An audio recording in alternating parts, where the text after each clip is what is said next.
मैं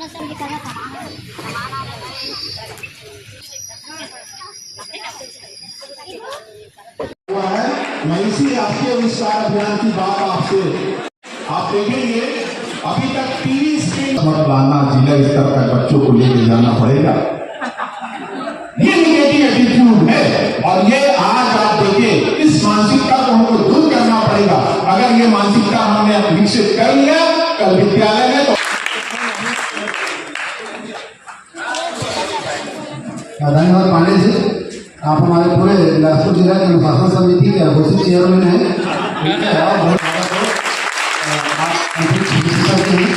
साथ ही साथ हमारे बीच हैं। बिल्कुल बिल्कुल, बहुत बहुत धन्यवाद Mukesh sir and Akhilesh sir, बहुत बहुत धन्यवाद आप सभी का। एक बार आपके लिए जोरदार तालियां। मुझे बहुत अच्छा लग रहा है यहाँ पर आकर।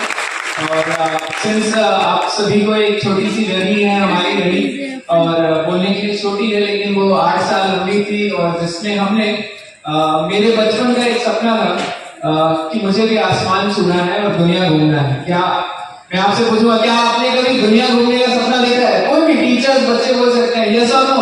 क्या आपने कभी दुनिया घूमने का सपना देखा है? तो ऐसा ही मेरा एक सपना था और जो कैसे पूरा हुआ, एक सैटेलाइट है जिसका नाम है प्रथम, जो कि आज न कि सिर्फ आसमान में बल्कि वो अंतरिक्ष में है। तो उसने न कि सिर्फ आसमान छुआ बल्कि अंतरिक्ष को छुआ और वो 7 किलोमीटर पर सेकंड की स्पीड से घूम रहा है। तो इस तरह से वो पूरी दुनिया के चक्कर काट रहा है और शायद मैं आने वाले समय में अपने ही बच्चे को बोल पाऊंगा कि मैंने ऐसा कुछ बनाया जो आज भी अंतरिक्ष में घूम रहा है।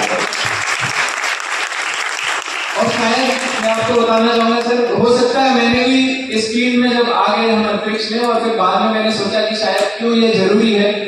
ये बहुत अच्छा मंच है यहाँ से बताने के लिए कि बच्चे जो है इस मैंने आपको देखा सोलर के मॉडल बाकी सारी चीजें, तो मुझे बहुत अच्छा लगा क्योंकि मैं उस जगह से मैं एक्चुअली रायपुर में मेरा जन्म हुआ है और अभी हम एक मिशन चला रहे हैं जिसके माध्यम से हम 36 दिन लगातार क्षेत्र में अलग अलग जिले में जाकर बच्चों को अंतरिक्ष सैटेलाइट रॉकेट के बारे में बताएंगे।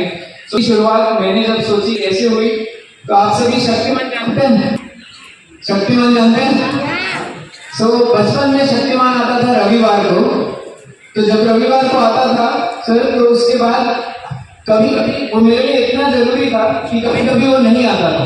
तो 2 या 3 चीजें होती, या तो 15 अगस्त होता था उस दिन, या 2 जनवरी होता था, या फिर इसरो का लॉन्च। और मेरे को ये उस दिन रियलाइज हुआ कि सबसे ज्यादा जरूरत क्या है और उस करने की जिज्ञासा और मैंने आज जो काम किया। तो मैं आपको ये बताऊंगा कि आप जो टीवी में देखा करते हैं वो लॉन्च पैड, मैं इतना सौभाग्यशाली हूं कि वो रॉकेट वो जो सैटेलाइट हमने बनाया वो खुद मैंने उस रॉकेट पे जाकर उस रॉकेट पे वो सैटेलाइट था उस रॉकेट में।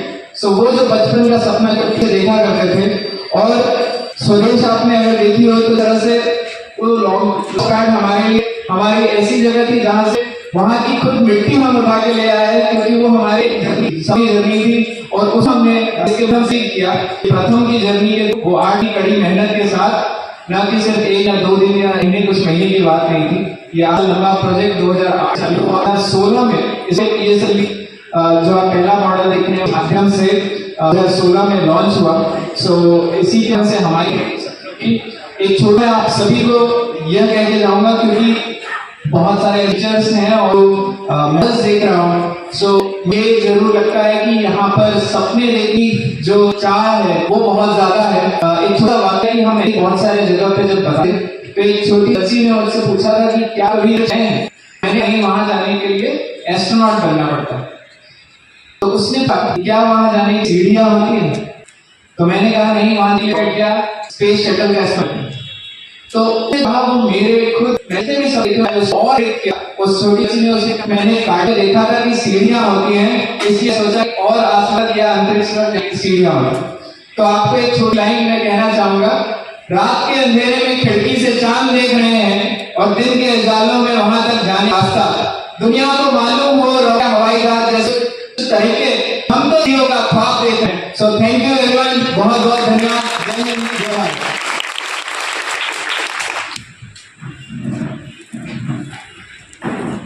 मैंने सभी में बांध रखा था, दूसरा फटाफट बात के समाप्त कर लिए और माधुरी मैडम को बहुत सारा अनुरोध करता हूँ और और आपके मन में जितनी जिज्ञासा हो मैं इनका 2 ट्रेनिंग कर चुका हूँ।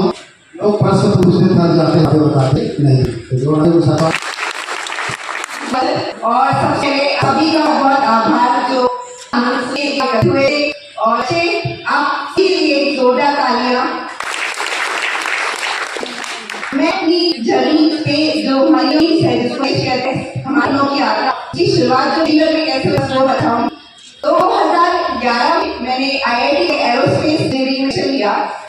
अब 10 में मेरे को IIT मिल रहा परंतु स्पेस नहीं एरोस्पेस नहीं मिल रहा था। मेरे माता पिता को बोली 1 साल और मत देना और साल कर रहे हो उसको जहाँ एडमिशन मिल रहा है जाने। मैं ज्यादा दृश्य में थी कि मुझे स्पेस ही करना है। मैंने 1 साल ड्रॉप लिया, अपने पिता को कन्विंस किया और अगले साल एरोस्पेस में दाखिला। उसके बाद 1 साल अंदर रियलाइज हो गया कि ये मेरा डिसीजन था क्योंकि मैं प्रथम सैटेलाइट जो IIT बॉम्बे पहला ना किसी बॉम्बे बल्कि पूरे इंडिया का पहला स्टूडेंट का बनाया हुआ सैटेलाइट था। उससे पहले आज तक सैटेलाइट बनाए थे कभी बच्चों का। तो ऐसा एक सैटेलाइट टीम का मैं पार्ट बनी, उसमें मैं चुनी और मेरे बहुत सौभाग्य की बात थी कि जब मैं चुनी तो एक्चुअली मुझे से बनाना नहीं आता था। मैं आप जैसे बच्चों की तरह ही बस 12वीं कक्षा करी थी, साइंस आती थी, थोड़ी बहुत मैथ्स आती थी और इलेक्शन हो गया और मुझसे पूछा जाता कि ये एंटी काम कर दोगी, मानी तुम मार्केटेशन दे दोगी क्या? तब नहीं करती थी। हमेशा अपॉर्चुनिटी जो मौका मुझे दिया जाता है हमेशा उसको हाँ करके उसको स्वीकार करती थी। आज तक मैं 31 सेकंड जाके कर देती थी। बच्चों से मैं यही चाहूंगी जो आज इतने मॉडल्स बना के लाए हैं, ये भी आपके लिए मॉडल। आज जो आप मुझे सुन रहे हैं, राकेश को सुन रहे हैं, यहाँ पे आके अंतरिक्ष के बारे में जान रहे हैं, हमने जैसे आज ही मौके को हाँ किया कि मैं रुक के सुनूंगा या सुनूंगी, ऐसा ही मौका आगे आपको जब दे कभी ना नहीं करे। ज्ञान नहीं का नया सीखने के मौके को भी ना दे। और यही मेरा मंत्र था हमेशा पूरे समय जब मैंने इंजीनियरिंग की पढ़ाई की और प्रथम सैटेलाइट की पहली महिला टीम लीडर बनी। मैंने वो सैटेलाइट लॉन्च लीडर रखवाया और जब वो 2016 सितंबर लॉन्च हुआ तो मैं आपको बताना चाहूंगी कि हमारे सालों की मेहनत ना सिर्फ मेरी बल्कि हमारे सीनियर्स हमसे जो पहले रहे और वो पास आउट हो गए, 150 से 200 बच्चों ने उसमें काम किया। हम सबकी मेहनत जब एक साथ सफल हुई तब हमें रियलाइज हुआ कि हमने कितना बड़ा काम किया है। हम प्रोजेक्ट समझ के काम करते जा रहे, जर्नी को एंजॉय कर रहे थे। हमने देखा तो सोचा था कि हाँ कभी सैटेलाइट लॉन्च होगा तो होगा वैसा होगा, परंतु सब ज्यादा हम जर्नी कर रहे थे। मैं आपको बताऊंगी उन 8 के दौरान हमारी इसकी पढ़ाई भी करनी होती थी तो हम सुबह उठ के पहले क्लासेस अटेंड करते, शाम को 5 बजे तक IIT क्लासेस चलती है, कभी 8 जाता है। एक बार जल्दी से करके हम क्लास में बैठे थे और रात के 2:30 बजे तक वहीं बैठे रहते थे। और ये सिर्फ 1 दिन 2 दिन या महीने का शेड्यूल नहीं है, 8 सालों तक हमने ये शेड्यूल फॉलो किया। और सबसे उम्दा बात यह है कि रमेश और हम तो टीम लीडर थे, हमारे साथ जो जूनियर टीम मेंबर्स थे वो भी उतने ही जोश के साथ काम करते थे। तो ये सबका एक कलेक्टिव टीम वर्क का एक उदाहरण था हमारे लिए भी जीवन में कि कैसे हमें ना पैसे मिल रहे थे ना हमें ग्रेड्स मिल रहे थे, हमें पता नहीं था सैटेलाइट लॉन्च होगा तो पब्लिसिटी भी मिलेगी क्या, कुछ नहीं पता था, पर हम डेडिकेटेड थे सिर्फ ज्ञान के लिए कि आज जो हम सीख रहे हैं वो पूरे विश्व में बहुत लोग जानते हैं। बहुत कम बच्चे हैं जिनको मौका मिलता है इस सैटेलाइट और अंतरिक्ष के ज्ञान को अर्जित करने का, तो उसका एक एक बूंद निचोड़ना जानते थे। तो इसीलिए हम पूरे 8 साल लगातार उसमें काम किया और जब वो सैटेलाइट लॉन्च हुआ हम सभी को जीवन भर के लिए आत्मविश्वास से भर दिया उसने। तो इसी तरह की जर्नी थी हमारी, ये जर्नी ऑफ ड्रीम्स। और आज अंतरिक्ष ज्ञान अभियान मिशन के माध्यम से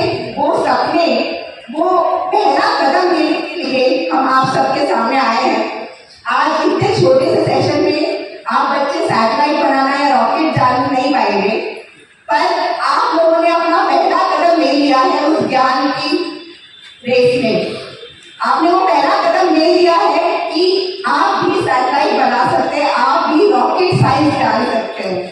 तो इसी के साथ बहुत धन्यवाद। और समय की कमी के कारण मैं टेक्निकल बातें नहीं कर पाई, पर किसी के भी कोई सवाल हो जरूर पूछ सकते हैं। धन्यवाद। मेरा नाम संतोषी है, मैं गवर्नमेंट यूनिवर्सिटी से। मैं एक प्रश्न पूछना चाहता था कि अंतरिक्ष वैज्ञानिक बनने के लिए कौन सी पढ़ाई करनी पड़ती है?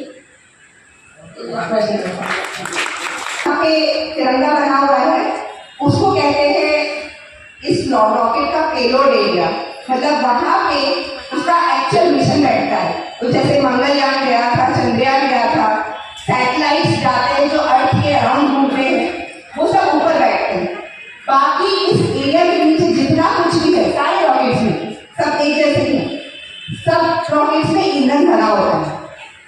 उस 500 किलो के, 250 किलो के, 1000 किलो के सैटेलाइट के लिए पूरा 2000 करोड़ रुपए की लागत लगा के रॉकेट बनाया जाता है। और ये इसलिए इतना इम्पोर्टेंट हो जाता है बच्चों, क्योंकि हमें अर्थ का गुरुत्वाकर्षण फोर्स को कैंसिल करके ऊपर निकलना है, जो कि आसान काम नहीं है। आपने देखा होगा जब आप जमीन पे सीधा सीधा चलते हैं बहुत आसानी से चल लेते हैं, लेकिन जब आप सीढ़ी चढ़ते हैं तो मेहनत करनी पड़ती है। तो वैसे ही समझिए कि ये भी एक एलिवेटर है, जो आपको धरती से अभी रत्नेश ने बताया था सीढ़ियाँ होती है क्या, ये एलिवेटर है जो आपको तेजी से अर्थ से अंतरिक्ष की ओर ले जाती है। तो इसमें इतना सारा ईंधन लगा होता है, यहाँ पे अलग अलग पार्ट में अलग तरह का ईंधन होता है। तो ये 4 दिख रहे हैं, यहाँ पे सॉलिड ईंधन होता है। ऐसे वीडियो देखने के लिए कलेश्वर गुरुजी JPS बिल्हा को सब्सक्राइब, लाइक, कमेंट और शेयर कीजिए। धन्यवाद।